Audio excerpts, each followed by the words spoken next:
July 26, 1976. Montreal Forum, Quebec, Canada. Summer Olympics. The locker room shook with music, women singing along with the Natalie Cole tape blasting from the small speakers in the corner. This will be an everlasting love. This will be the one I've waited for. Someone turned off the tape player, and the room grew quieter. The only thing breaking the silence was the muffled murmur of thousands of spectators from around the world who had traveled to Canada for the 18th Olympic Games.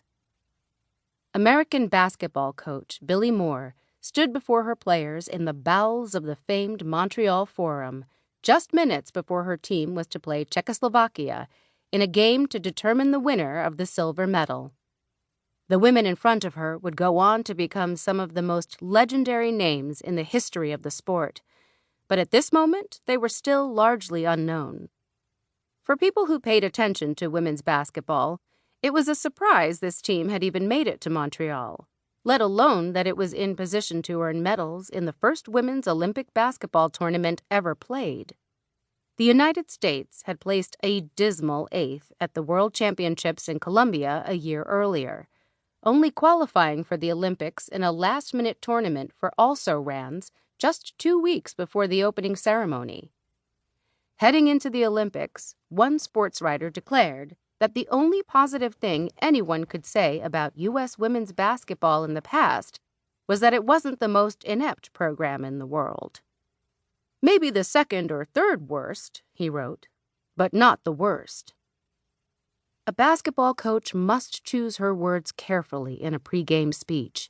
Just enough motivation, not too much pressure.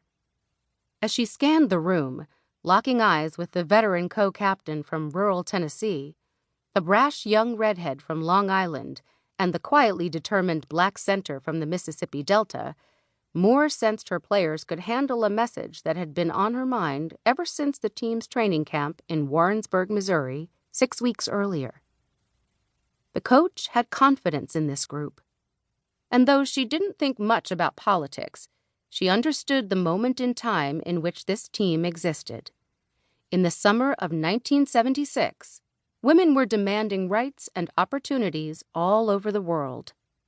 The United States had just celebrated its bicentennial on July 4th, a time for Americans to ponder whether all citizens were truly free. Moore knew this game was an important stepping stone on the journey to equality. Pat, Lucia, Annie, Nancy L., Nancy D., Marianne, Sue, Julene, Charlotte, Cindy, Trish, and Gail wouldn't just be playing for themselves, but also for the women before them who had been denied opportunities. They would be playing for the little girls who yearned to hoop, and generations of athletes yet to be born. Rather than calm her players' nerves by telling them to remember this was just another game, no different than any they'd played before, Billy Moore laid it all on the line. "Win this game," she told her team, "and it will change women's sports in this country for the next 25 years."